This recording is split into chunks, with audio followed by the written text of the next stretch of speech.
All right, so we're going to be looking at perimeter and area. I know it says triangles, and that's what we really want to focus on. However, we're going to also be looking at perimeter with different figures, and then also work on our way into area of triangles, okay? But we're applying some ideas that we've used before as far as go back to some of the videos that we looked at before with the Pythagorean theorem. But the first thing that we're looking at here is the perimeter, which refers to the distance around the edge of a closed figure. Or in other words, you might say it's the length of the outline of a shape.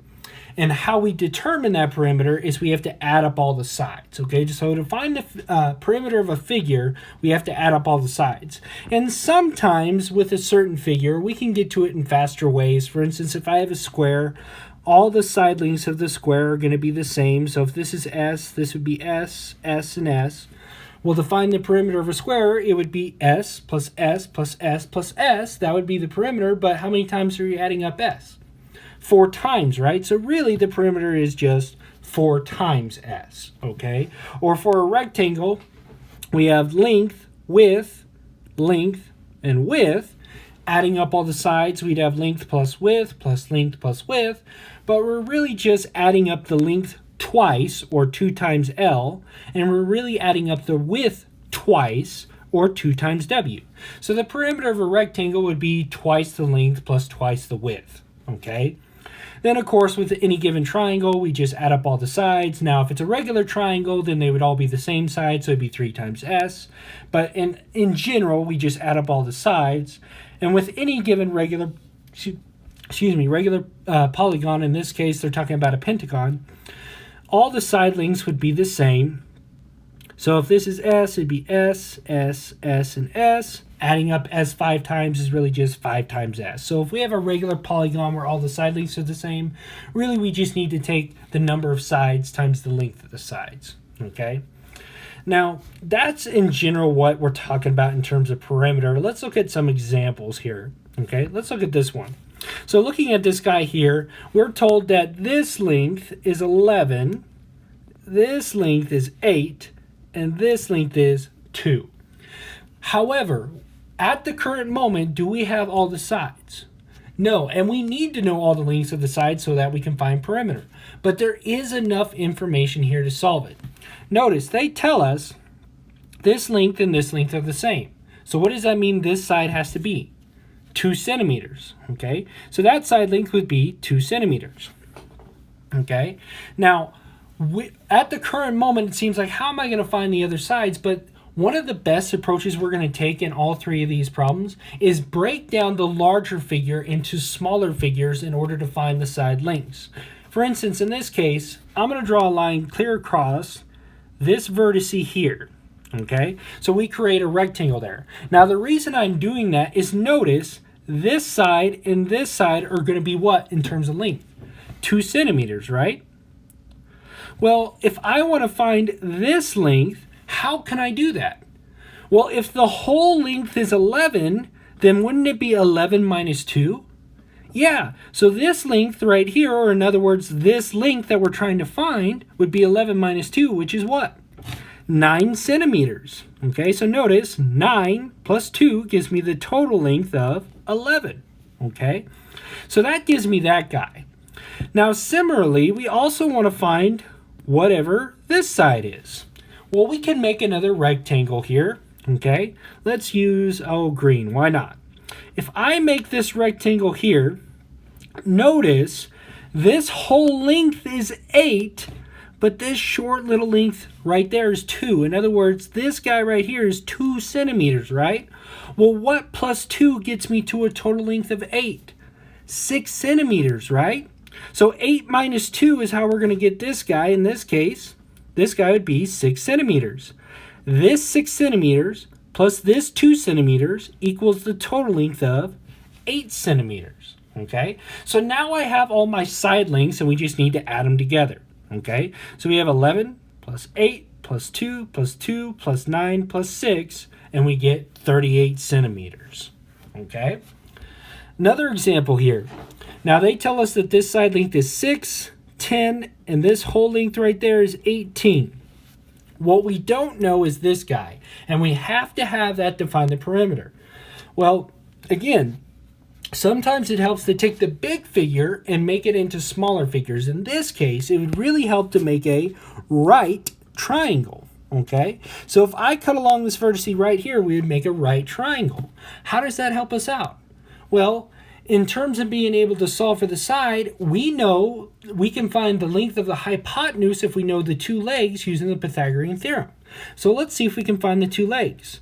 Well, this length and this length are the same, correct? So what would it be?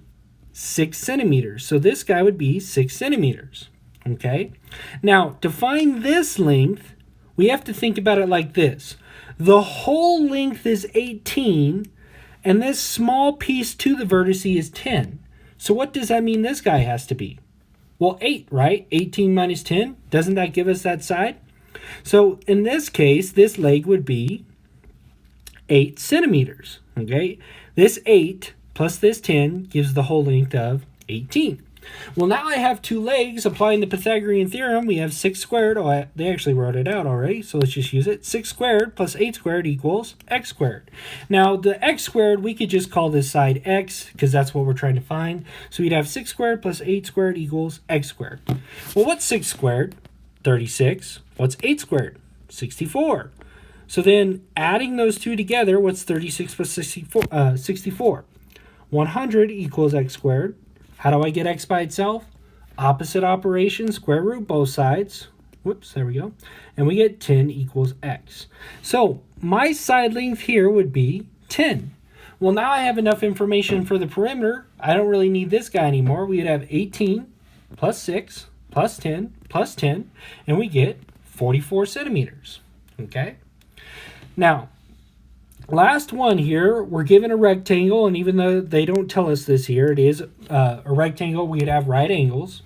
They tell us that the diagonal along the rectangle is 13 centimeters, and its width here is 5 centimeters. Okay, well, how is that useful to us?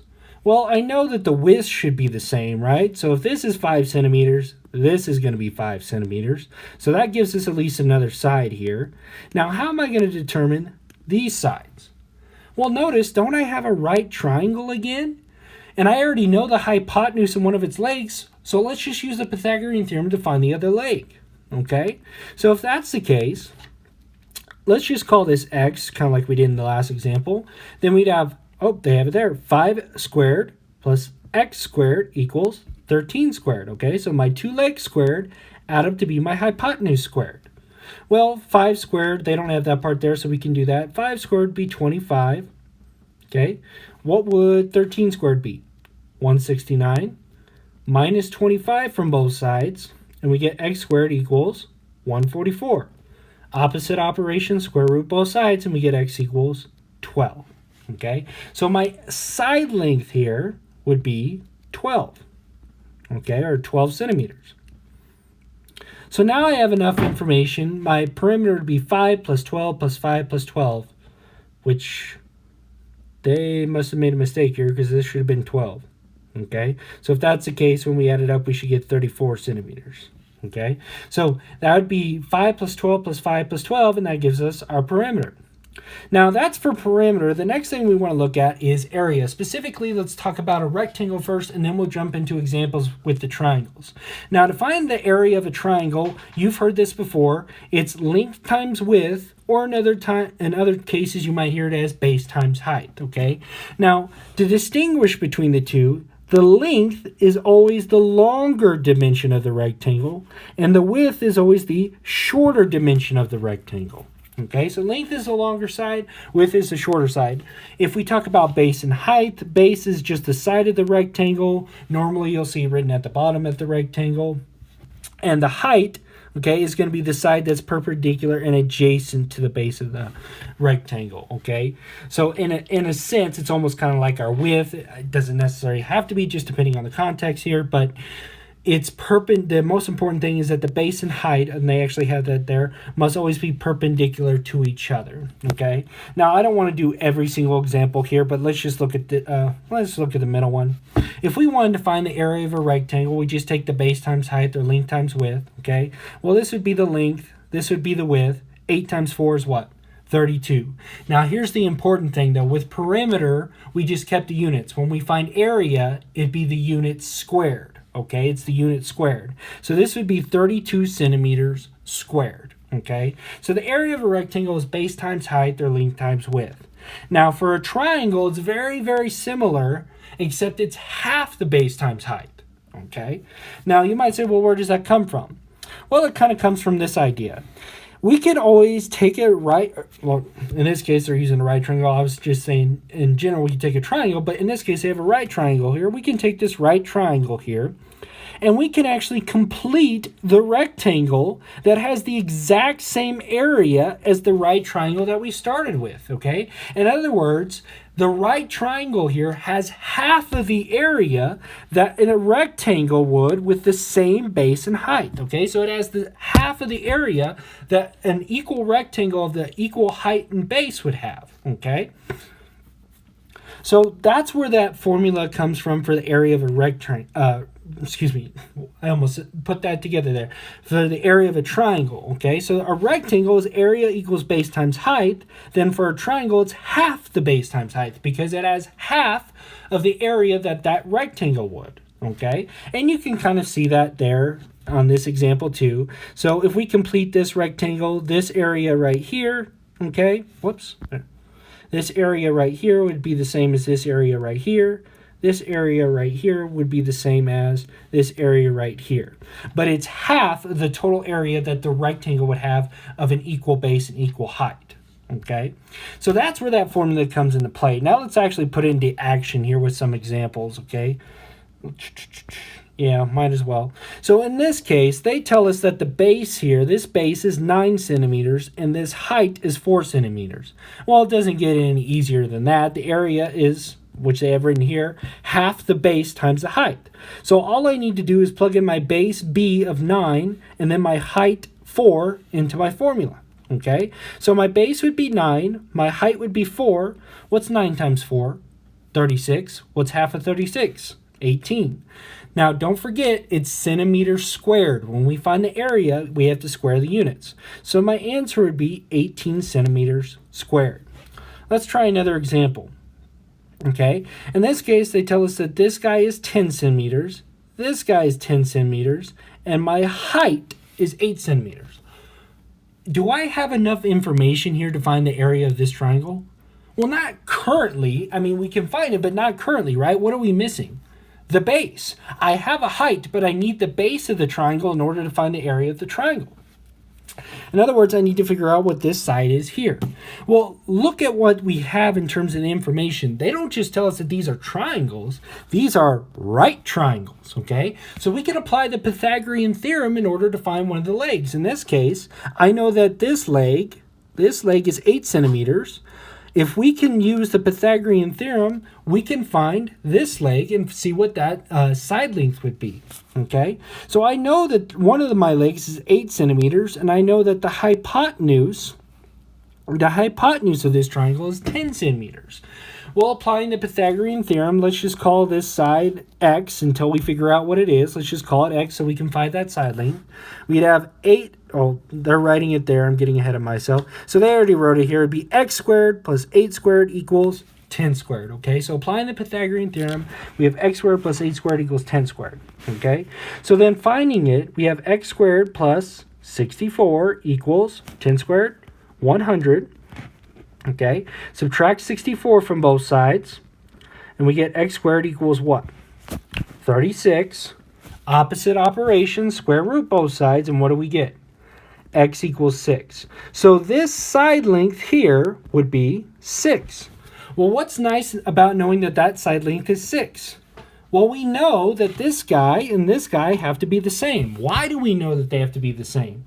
Well, again, go back to what we've learned before. These side lengths are the same. What type of triangle is this?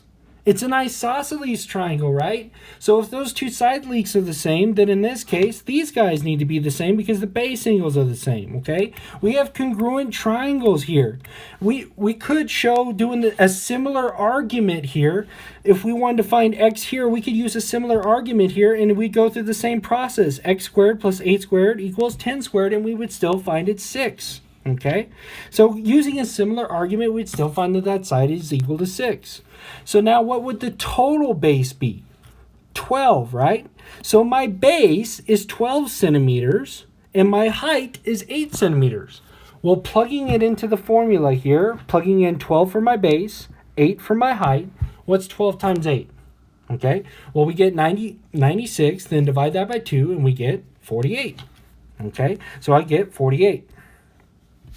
Now, last example here, finding the area of this triangle. This one, they kind of extended it out here, and that's okay. Okay, so they tell us that the base of this triangle is 6, and they're telling us the height of this triangle is 4.7. So really, we just need to plug in the information. This is my base, and this is my height. Okay, notice it's perpendicular, even though they extended it out, it's still perpendicular and creates a right angle with this height here. Okay, so plugging that information in, B would be 6, my H would be 4.7, multiplying that and dividing by 2, we get 14.1 centimeters squared. Okay,